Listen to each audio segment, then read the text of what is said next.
Hey there. Hey, Jesse. Hey, how are you, sir? Can you hear me? Hey, I can hear you. how's Yeah. it going? Good, Can you good. see me? No, not yet. Click the start video button on the bottom left. Oh, there we go. Yep. There we go. Hey, Hey, man. how's it going? How are you? What's up? Awesome. Good Good to to finally see you. meet you. You too, sir. There's two of you, Awesome. Carlos and Daniel. Yeah, it's my brother. I love it. So, you guys follow me on YouTube?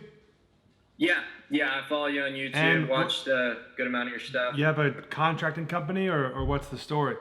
Yeah, so we're general contractors. We've been in business for about a little over 2 years now. Mm-hmm. And I wanted to say, like, we got off to a really good start. We actually our first projects were like some hotel jobs, remodeling some hotels. So that really put us on a good foot. But now we're just we have this consultation not because we're struggling or we just need it kind of because we want to be better. We want to improve even more and kind of get to more into the commercial area of things. Okay. Like yourself. Yeah. Because I watched your video on kind of making that shift from residential to commercial and how in residential you deal with a lot of like BS like all the time. It's just constant BS with owners crying about the simplest things and Always. And yeah, we're just basically we're trying to find ways to make money and do it quickly without all the little knick-knack clients that bug you for every little thing, because we've done commercial work and I think we liked it. We made more money and it was just a lot quicker, in and out. Always. It's a much more clean process. I always say the emotion and the margin, and then the emotion and the margin with commercial. The margin is way higher with commercial. Always. Yeah.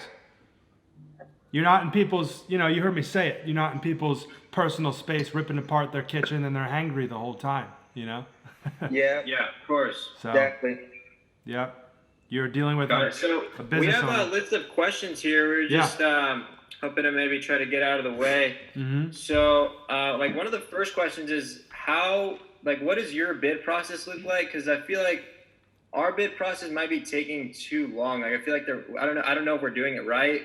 Because we're doing what we do, which is right now our process is we get the bid or we get plans. Yeah. Sometimes there's no plans even, and then we just kind of bid everything out, do the takeoff and everything. And I'm wondering, what's your process look like? How do you kind of do your bids? So is it taking you longer than 2 weeks? Yeah, sometimes it takes even up to a month. Oh, wow. To crank out. Wow. Okay, so my bid process is I get the set of plans from the owner, heavy communication at all times with the client and the subcontractors. So do you have an in-house team or are you guys just subcontracting everything out? We have both, like half and half. We have a lot half in-house and a lot of it out. We subcontract. So that's going to affect your estimating process with having to do takeoffs and hourly kind of calculations and then subcontractor pricing. It's much easier to just get subcontractor pricing. That could be what's taking you so long. So what you're doing then is as soon as you get the plans, you send it out to the subs? After we review them. So we review them for accuracy. Like I'm bidding this couple $1 million ground up brewery project right now. And my senior project manager, John, is going through and qualifying and understanding for a big project. It's multiple days full time kind of just getting through the plans. And then he's going to issue it to the subs. So it's not just like we get the plans, we send it out, and we just like hope for the best. It's obviously that, but it's like a thorough understanding and a communication with the architect, civil engineer, mechanical engineer, electrical engineer, the plumbing guy, like of course, like I said, civil, and then of course the architect. So that's really what it takes. But then it's getting the bids from the subs and then qualifying them. Do they have the scope according to the plans? Is there something that's not on the plans that I want them to include? You have to make sure that's kind of because it's even me as the business owner, I am ultimately responsible as the GC. My company is ultimately responsible as the GC to include everything on the plans. And if there's something not on the plans and it's assumed because it's per code, that's where some GCs could get totally screwed. Yeah. You know, which is difficult. You have to understand construction, like I said in my how to estimate video. I don't know if you've seen that. I see. Yeah. So then it's kind of, you say that your estimator, he like works on it like nonstop for a couple days. This one, because it's so big. If it's like Yeah. What under about like a home construction? home construction, well, it's different. I mean, it's whiz bang. You know, it's easier. It's not necessarily easier because it's just as complex. Because who knows how cut up the roof is and how, like you said, like a Yeah. new home or a renovation. Like a new home construction or even renovation. Yeah. Both. Yeah, I mean, you know, it's the same process for a bigger project, but it depends like on our commercial things. If it's $250,000 or $500,000 and under or something like that, it's a little bit quicker. It's 2 weeks, it's 14 days in and out for us to bid something typically. That's what we tell the For clients. Yeah, for $500,000 and under. I see. We do a lot of like $250,000 jobs, you know, like little 2,000 square foot and under, or even this 10,000 square foot oxygen bottling facility we're doing right now has like a front portion that's an office, and the back is, we're not really touching a whole lot in the back, just adding a burglary alarm system and making sure fire risers are good and the roll up doors, checking them for use, stuff like that. So hope that helps as far as timeline to answer your question, and my process as far as getting the bids. I just keep everything in Google Drive folder. Like I have a folder organization structure that one of them is subcontractor bids, and we store them all in there. If there's any revisions, we create a new folder for revisions, and we have all the subcontractor bids. And then I use that, I don't know if you're using that spreadsheet. A lot of you guys have downloaded the spreadsheet off Jesse Lane Consulting for estimating. Well, actually, right now we use Buildertrend. Sweet. So do I. So we actually do our proposals on there. Okay. Right now. Yeah, I used to do that, and it's completely fine, and it's great. But I have just built, and it's actually for sale if you want to, for anyone who wants to buy it. But a proposal template, like out of Word, which I just pretty much can send them a PDF of. It just looks better than what Buildertrend offered. As far as you could throw your logo on there, but that was about it. But the presentation, like really set us apart from all the other GCs with this PDF proposal kind of thing. So we get all the subcontractor bids, we put it in that spreadsheet, we put any markup that we want on top of the subcontractor number, and then we of course have our bottom dollar overhead and GC fee at the bottom of the spreadsheet, and we show that to the owner, that number, you know, but we give to the owner, this is kind of an insider secret. I mean, every GC does it, but you know, you're giving them a price for plumbing, you're giving them a price for HVAC or mechanical, and then electrical and the fire suppression and all the things above per division. So you can pad it a little bit to make sure you got it. You know what I'm saying? The plumber gives you an $8,500 bid. If you want to charge the owner $9,200 or $11,000 or $8,500, that's up to you. You know, as far as the risk you're willing to take and how competitive you want to be. Got it. So you show the owners what percentage you're marking everything up? No, the spreadsheet is internal. I see. So when I transfer the number over to the PDF that I send them, it's like all these colors and it's beautiful, and it just has the number after the markup. Oh, okay. So you got your estimating and then your proposal spreadsheet. Yeah, they're two different things. Got you. Okay. And then I do show them the overhead and GC fee though, which, you know, is like 10% or 11% or 8% or 6 or 15 depending on the size of the project. You mark that up at the end once you calculate total cost of your project. You just add an extra 10% for GC and overhead. Pretty much, the spreadsheet does it automatically.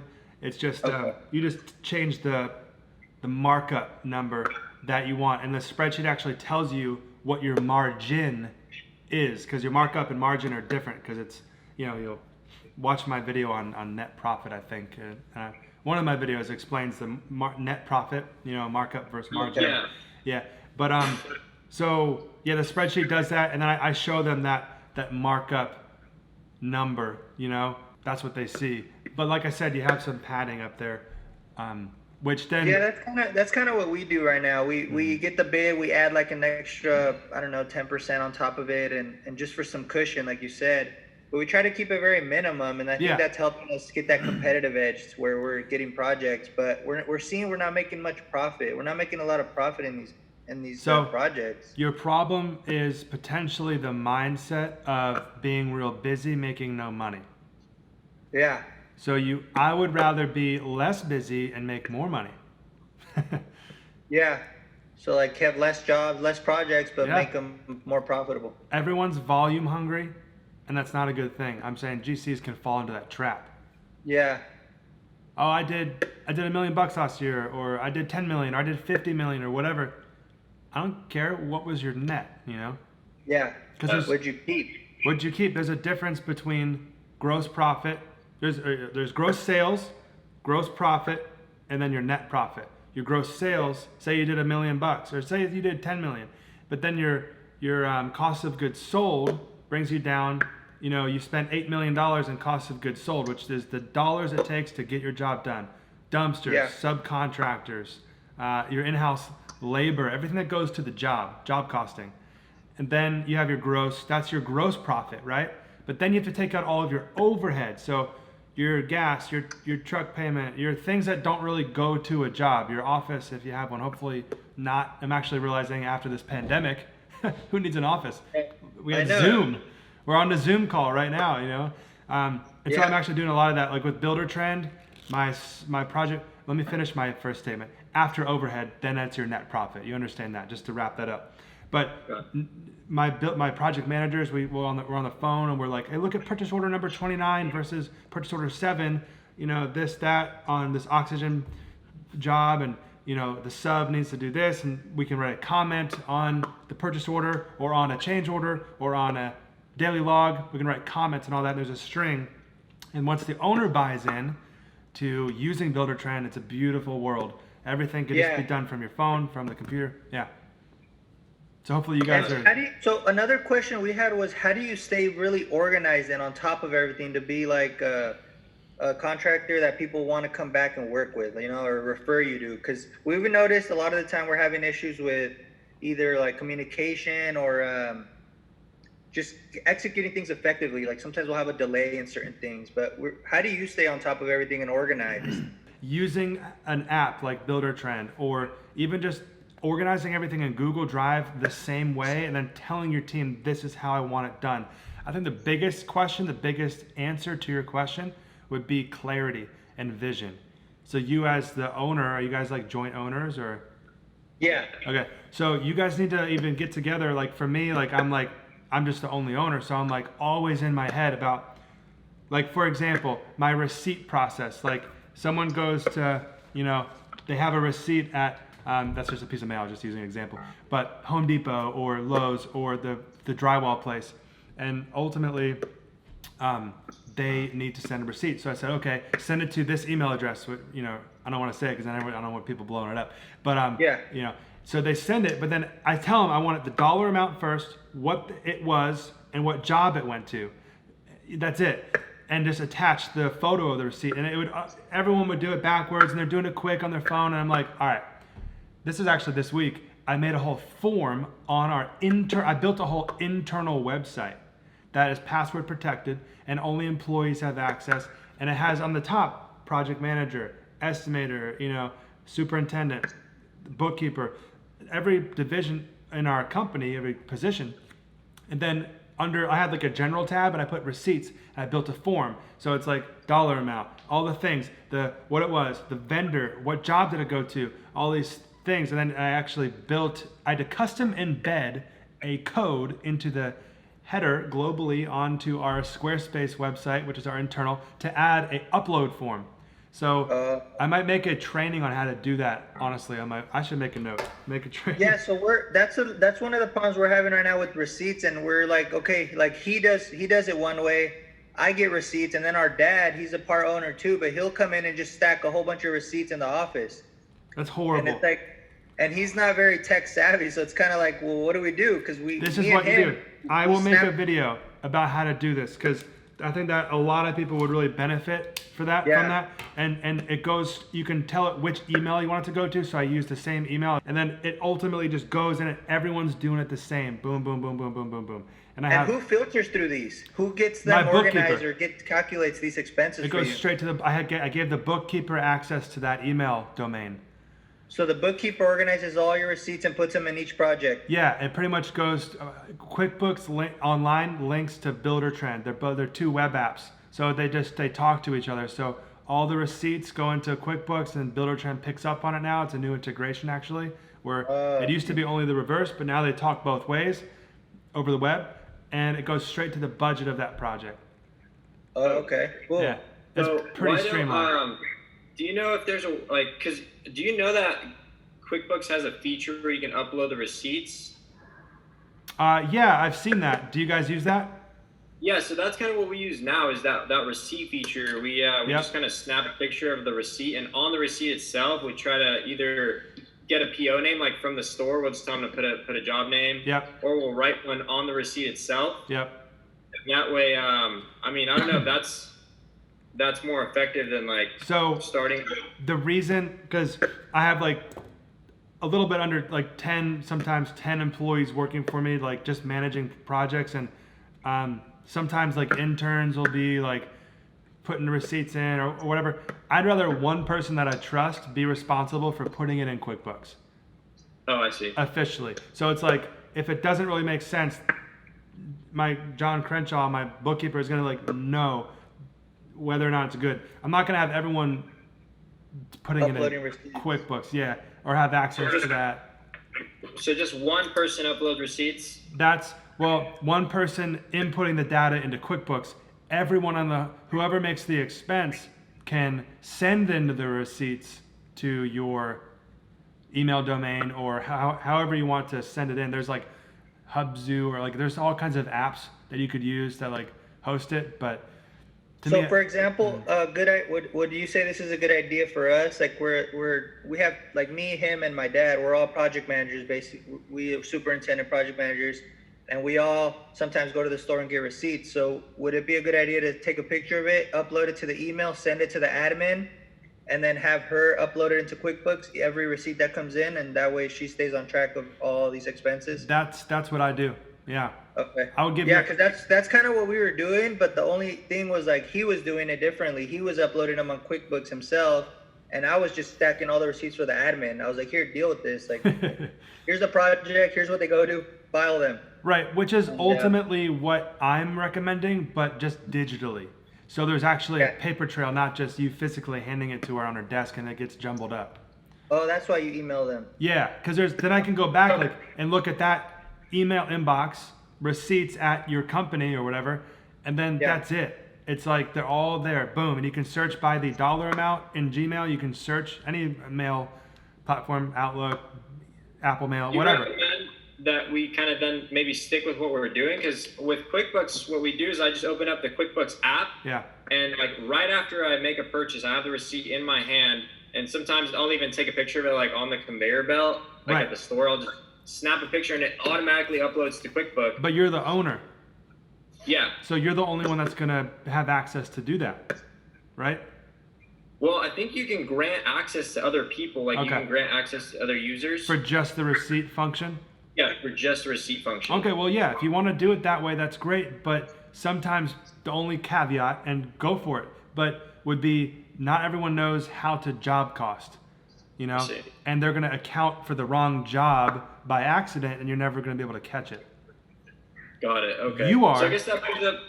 But yeah, not so I as you guess that grow. brings up- yeah. So that brings up like the next question is like Mm-hmm. what positions should we have in our company, and you know like when's a good time to establish them? So you want to get into commercial work? Yeah, we want to get into pretty much just big projects, like just commercial, and then just new constructions. Residential new construction? Yeah, residential, new construction, additions, Okay. and then. Okay. So what kind of commercial do you want to be doing?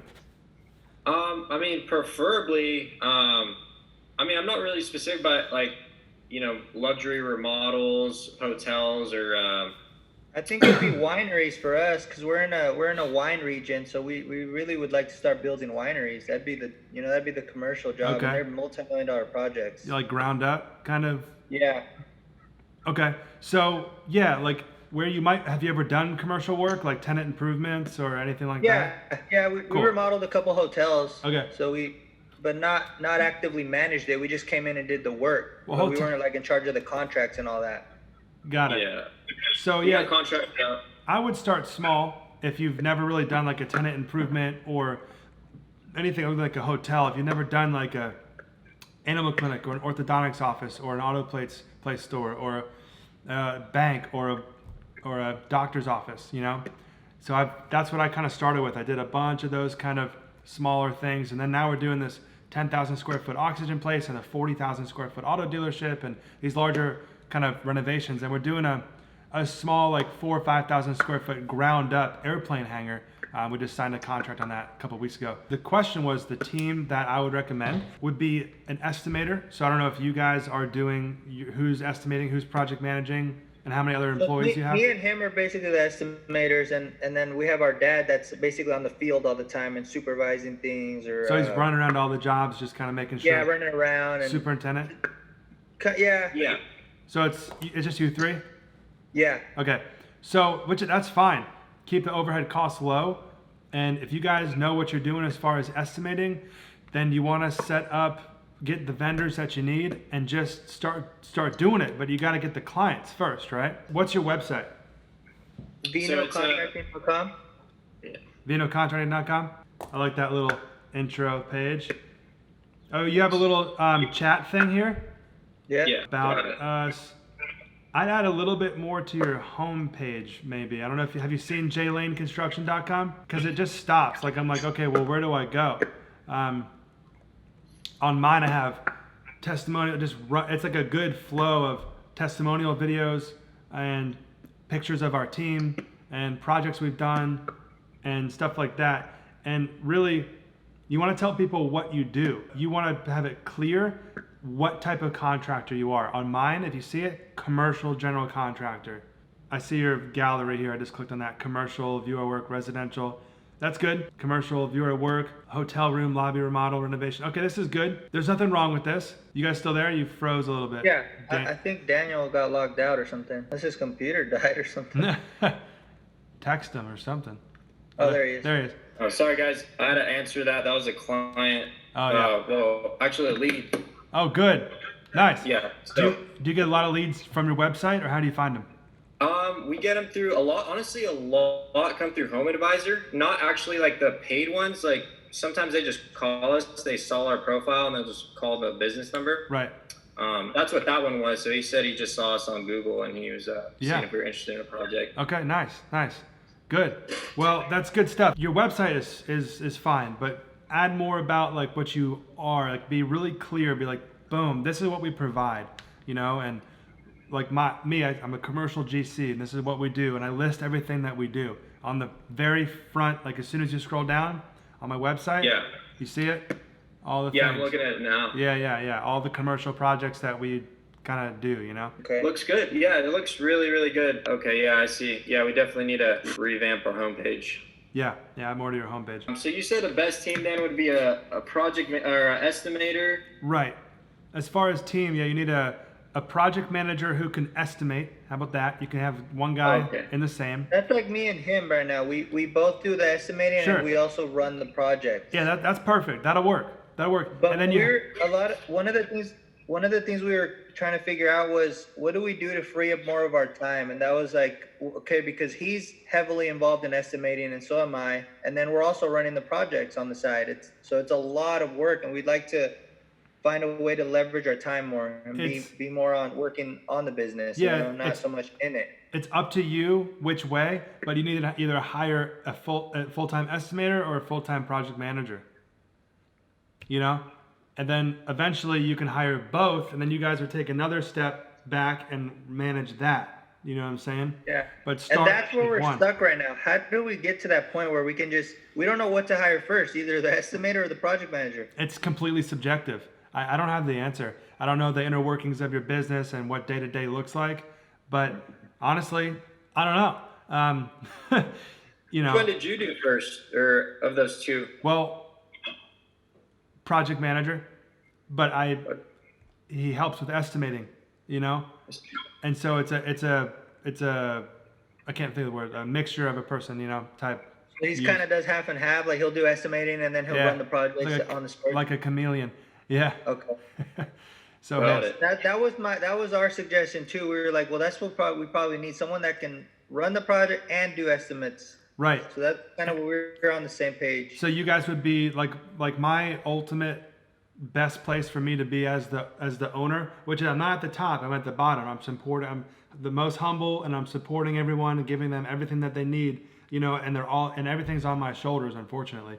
But same Yeah. with you guys. You guys are at the bottom. You're supporting your team. And that's the organizational structure. It goes like this. And then you have everyone actually doing the work, and then your superintendents, or maybe the foreman of the people, then your superintendents. Then you have that project manager guy, and then your estimator. But if you make them in one, then you just have that, and then you two are managing him. And then he reports to you everything that is happening globally, like around the rest of the project, you know?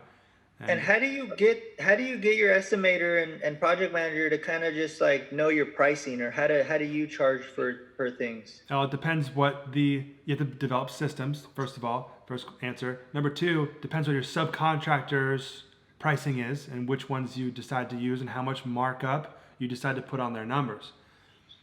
So you need to have that written out and clarify it with that guy, or just a conversation with him. You know what I'm saying? So like, how does that work though? Is it per square feet, lineal feet, or just? No, it's I mean, like, say for example, a house. Say we want to get this guy to bid on a house for us. Yeah. What do you have lined up for him to do that? so a house could be potentially different because it's been done before. You know, say like that model has been built before. Or if it's a custom home, then forget that. But that's a different thing. If it's a custom home, is almost the same as if you're going in and doing a commercial renovation, because it's completely different. Every job is completely different. Yeah. So it's very subjective to the scope of work per project. So there is no template stamp that I can put on a commercial renovation or a custom home necessarily. Some things like boards of drywall, linear feet of metal framing that's 18 feet high, it's 6-inch stud versus 3 5/8 inch stud, you know, and all the boards of drywall are going to be 5/8 inch, and some, you know, you're mostly going to get 4x12, so you can kind of figure out a per sheet cost, but it's going to change on the size of project. Of course, your per board cost could be higher on a small project, and it's going to be on a larger project lower. You know what I'm saying? Or Yeah. it's going to change. So And when your estimator has questions like that, does he ask you directly? Like, hey, I'm not sure how to bid this out, Yeah. or what do you recommend? yeah, totally. Everyone asks me questions all the time.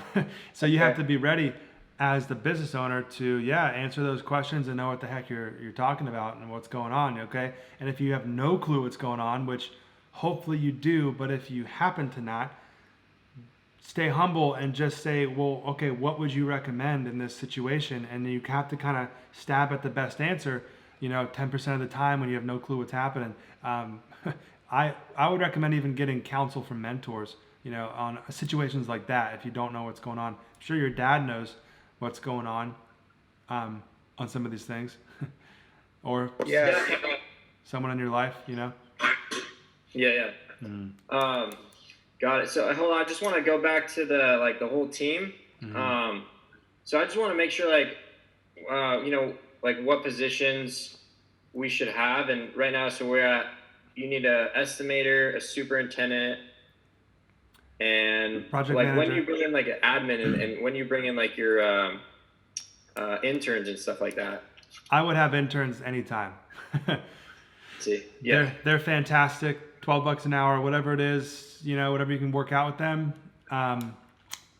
One of my interns that's now a full-time project manager for me worked for free for 7 months for me. Oh, damn.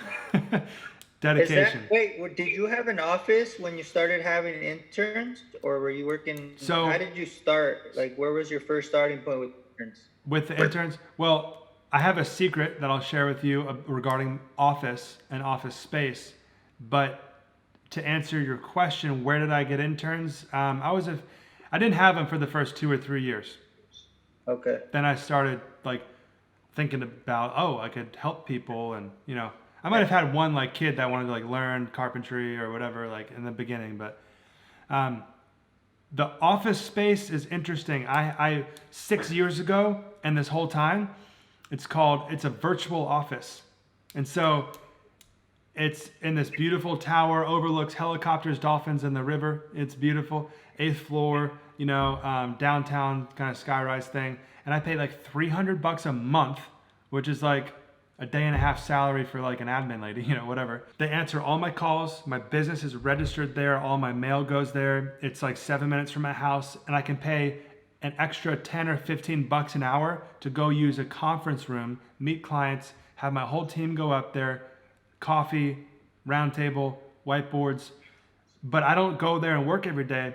And especially during this epidemic, which I'm probably going to even do more of, as far as not having any other office space, would be just everyone works out of home because everything's web apps, your phone, you're on the job meeting clients. If you're meeting a new client, like I had Whataburger come fly from Texas to meet us. I rented the office space, for a couple hours, and I did a team meeting and had everyone come in and gave them coffee and donut, what I'm saying? Like that kind of thing. But you guys don't need an office.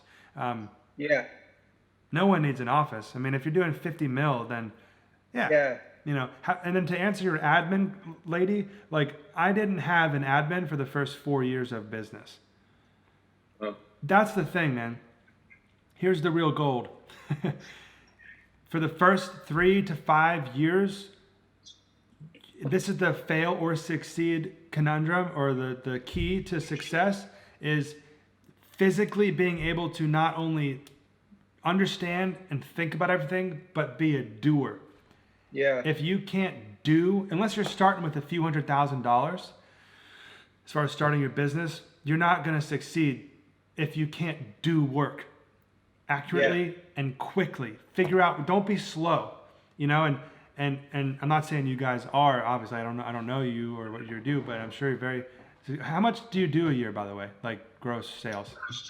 We do 1 million gross a year. Nice. That's I think fantastic. we did like 6. We did 6, 7 our first year, and then 100. jumped up to. Yeah. Okay. Cool. That's fantastic, man. I mean, that's a great business, and you've been in business only 2 years. Yeah. That's impressive. I mean, my first year, I was 22 years old. I did $250,000. So you guys did 600 or 700. That's amazing. And I've doubled every year since. I was the #1 fastest growing business, not just construction company, in the entire Northeast Florida, and made number 38 out of the 5,000 list, Inc. 5,000 in the whole state. But just businesses, not general contractor. So, what does your day look like? What does your average day look like? Good question. Like, what do you go through from morning to night? Busy as crap, right? But I'm so fulfilled. It's such a good busy because I'm either late at night. It's kind of where I like get all of my vision, and I do the back end work that no one will ever really see. That is see the final product of the form that I built last night at 1:30 a.m. During the day, the next day, I like make sure it's good, test it with my admin guy, be like, do you like this? Like, is this going to work for your bookkeeping? And I made some check boxes for, is this a credit card expense, a check, a deposit, or a transfer? And then the check number, boom, and then they can add the file, then click submit. He's like, yeah, it's awesome. Remove this, take this out. We're Slack messaging. We use Slack. So and then I email everyone, and I'm like, yo, this is the new system for receipts. I put it on internal websites as far as our process goes. So it's that kind of stuff mixed with sales. I have just a really basic, like I could use Buildertrend, but it's just easier for the virtual office to open a Google Sheet, and every time they get a phone call, they plug it in a new lead. They say, is it commercial or is it residential? What the date was, what their name was, phone number, email, a description of the project. So I can go in there and I can go, Jesse has followed up or not. There's like a box for that. It's just that's just real basic, but maybe I'll change it in the future. It works great for right now. I just have a shortcut on my Chrome browser, say leads, and I just click that Google Sheet and I can check it. And you can even set up like a Zapier to like, I'm about to actually do this, set up a Zap So like every time, it's a web app automation, you know, I don't know if you play with it. I'm new to it, but every time a new column is text is added, it'll email you like a, hey, this has been updated kind of thing. So just figuring out all those kinds of things is kind of not necessarily a big part of my day, but a big part of my evening. Yeah. So, but a big part of my day is managing the crap that happens during the day of everyone, like I said earlier, everyone's always asking you questions. Jesse, what do you want to do here? I'm like, no, what do you want to do here? And then you can run it by me. There's like 5 steps. It's like, no clue what you're doing. You know, second step is like, you know, what do I do? And then it's like, all right, this is what I'm thinking of doing. What do you think? And then it's like, it gets to the point where it's like, this is what I've done. What do you think? And then the last one is, you never even hear about it. Yeah. You know what I'm saying? So and that's what I'm trying to get to. I'm trying to get to a point where I get minimum answers to things that people can find out on their own. Or like, you know, just figure it out on your own before you get to me. There's a balance of that, what you just said, mixed with giving them the tools for them to be successful. Yeah. You know what I mean? So I've realized, I'm like, why the heck am I telling you how to open, like an older guy, an extra tab in your Chrome browser? And I've told you 7 times and you still don't get it. You just click over it and it erases where you were. I'm like, no, open a new tab, or right click and then open a new link and then open link in a new tab. It's like, some people just don't get it, but it's my fault for not understanding where they are at technology or construction wise, like the interns or whatever aspects, like emotionally. Some people are like really millennial and emotional, and I have to like deal with everyone differently. And it's my fault, not necessarily fault, but it's my responsibility to give them the tools to be successful. So if this guy has absolutely no clue what a Google Chrome tab is, it's my responsibility to train him. Okay. So I need to spend my time doing things like that. On top of making sure the bookkeeping's done right, checking up on all the reports. Is this even filed right? The vendor was inputted wrong. I need to sell work. I need to talk to clients. I need to constantly email, text, call, communicate, you know, send little gift cards, like whatever it takes. Like, yo, like, you're my client and I respect you and I want business from you. And then making sure my estimates are done right from the project manager estimator guy. And, you know, then there's the crap storms of everything's going wrong. The HVAC guy couldn't get the grills in. Now we're like stuck and this and that. And it's a nightmare. Then the flip projects are falling apart and no one knows what they're doing. And it's just like, you know, it's just like everything just hits you at once sometimes. And so it's days like that. You just have to just hold on, dude. Because it's like the storm hits. And if you're not strong and know who you are at the core, you're going to fail. You know what I'm saying? Because it is strong. The storm. Very, very strong sometimes. But you get through it. You get through it, just to wrap that up. And then it's this beautiful new level of accomplishment. And the birds are chirping. It's like you made it through the storm, dude. It's like the birds come out. And then you're like, huh, I got these muscles now, like mentally, emotionally, physically, spiritually, you know? Yeah. So, yeah, that's kind of how I feel when there's a whole bunch of shit happening all at once, and then you're kind of like, you start solving the problems little by little, and then it clears up, and you're like, all right, I got paid, move on. Yeah, exactly. And then you get a good review because you dealt with all the problems. But anyway, what questions do you have? Any more? I just want to kind of figure out maybe what should our position be, or like next hiring position? Because right now, like I said, it's just me, my brother, my dad, and then a carpenter, and, you know, a laborer, and that's about it. That's like the whole squad. How is your management on site look? Are you? It's pretty bad. I mean, we because the thing is like, we're doing everything, right? We're the owners and the project managers, so we can't be on site like all day long. So a lot of the time, it's just the carpenters. That's what you need. You got to have on-site supervision. I'd hire a superintendent. Superintendent, First, I see. I've been. Well, that's like our dad. He's basically an on-site, but he works. He does a lot of the work. No, you can't have that. He can't do work. I've run into it over and over and over with superintendents. If they try to do work, if they're hanging the doors, the drywall guys in the other room totally screwing it up. Yeah, that's what's happening right now. He's working, so things are happening, and he's not realizing until the next week. That's what I'm saying. He cannot do work. I'm talking punch out at the end of the job, less than 10%, 12%, 15% max of work by the superintendent needs to be happening. And you need to hire another one if you want work. And then you guys focus on estimating and project management and sales. Got it. I see. So right now you don't think we need like any sort of admin or like... I personally would not immediately, but I would in about 4 months. Okay. Maybe 6 months, depending on, maybe 3 months. If your superintendent is going, you guys are managing him, but you're the ones doing the bookkeeping, the admin. It's not that complicated with Buildertrend, QuickBooks, or whatever you're using for accounting. Yeah, you are using both, and you can figure it out. But then build the systems for your accounting, and then put someone in that place. Okay. Got it. All right. So What else do you think we can have the admin help us out with? Like, what is some recommendations you think we can leverage more of our time for the admin to take care of? I mean, like project wise, do you like getting permitting, things like subcontractors, or like what? Yeah, like permitting, I mean, sending out plans for bid to subs.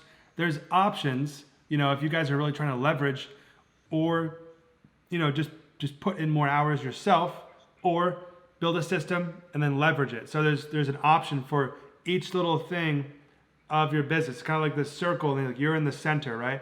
And there's all these things that need to happen for the business mechanics, the business engine to keep running. And so point out what those things are, and then say, I'm bad at that, but I know I had to figure out how to do it, to build a system around it, to then delegate it. That's how you build a business. So I guess what do you have then your superintendents do versus your project managers? Like, what does the project manager do that the superintendent? Fantastic question.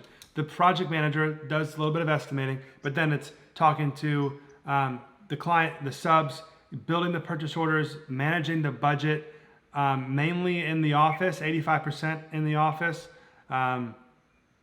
dealing with change orders, stuff like that. And the superintendent is on site 8 hours a day, full time, making sure each screw spacing on the drywall got done right, and all the little details, making sure all the electrical boxes are where they need to be before drywall goes up, just stuff. HVAC grills, the details of the project on site, and he's doing the daily reports, the superintendent, into Buildertrend with photos and any delays that are happening, what phone calls he made, who was on site, all these things. On larger projects, the project manager's job is heavy. On smaller projects, it's like, I don't know, you can kind of have like almost a superintendent mixture with the project manager guy, But then you ask that guy to estimate, and it's going to be like, his brain's going to explode unless he's like a really sharp character. But so if the project's small enough, the PM could potentially work as a superintendent? I mean, it's more of the superintendent could work more as a PM. Got it. I see. So, because you don't want to make it like the PM, because the PM isn't really on site 100% of the time. Yeah. But the super is. So I see. So, because that's the thing, is sometimes there's jobs that are like, we wouldn't really get the job if we were to charge for like a superintendent's wage, and then a profit for like, let's say a project around $50,000 to $100,000. Right. That's hard, because do they want you not to manage it? Do they not want to pay for? I've had clients like that are like, what are these general conditions? General conditions, you're a superintendent, project manager, and then like dumpsters and just like different general things that go into a job. And I'm like, they're not junk fees. It's me paying my employees to manage your project. Yeah, coordinate people, materials, stuff like that. Yeah. Just want to hammer this question because it's something actually we're dealing with right now. So I know you do design builds. And you sub out like the actual designing of it to architects. Yep. And how does that process look like? Because that's kind of what we're trying to do. We've never done that before. Okay. And we have a client right now that wants to do that. You kind of go through the design process through us, So what does that process look like? Like, how do you establish that kind of system? So what I did was like this animal clinic. I walked through the project with the client, and they're like, we don't have plans. It's all about the first question: do you have plans? Do you have drawings? If they don't, you offer design build. If they do, great. It's bid build. You bid it, Yeah. then you build it, hopefully. I go then to an architect. I set up a second meeting. We walk through it again with the client. We make sure that architects are writing notes about every single thing that they want. Make sure if it's anything structural, there's engineering. Under design, there's the architectural package, then there's all of the engineering stuff. Structural, mechanical, plumbing, electrical, fire sprinkler, fire suppression. And then there's civil, of course, if there's site work involved. But you need to coordinate as the design contractor, the architect, and all of the engineering. Structural, how do you pay for civil. this? Are you kind of just going through this, or do you charge the client for all this process, or how Yes. are you getting this done? Like So by I've been so curious about this when I first started. I was so curious, like, what do I do? And so what I figured out as of this point of 6 years in business, it's 2020, is there's two portions. There's a design contract and a build contract. So Got it. the design contract, I'll just say, okay, for the little animal clinic, $20,000, and architects like 8,500. All the engineers are like, $5,000, $6,000, $7,000, whatever it was, I don't remember. And then I think the architect was even cheaper than that. It was like $4,000 or $5,000. Anyway, long story short, you're making like you can make 50%. It's just like a $20,000 job. You can make 30, 40% on that, and then you cover for all of your time, and you're making sure that all the outlets are where they need to be, and the floor plan, and you're spending time with the client and all these things. So you're providing a service. Yeah. And then Yeah, that's kind of what we're trying to figure out is like how do you get that time covered, all that time you're putting into the design, walking through? You charge them up front, and you don't do any of that until you're paid. So do you establish like an hourly contract, or do you? No, I give them well, you can give them like 150 an hour, whatever the number is, above and beyond if you like start changing crap.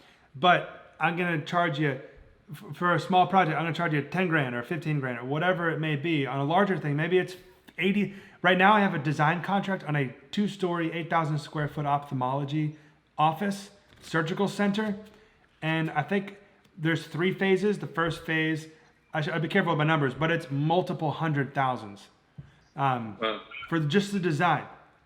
And so, anyway, that being said, I'm like that project. I'm working through the design and meeting multiple times with the client, and I'm hired the architect, and then I give them a deposit, and I get my money from the client, then I give them a deposit.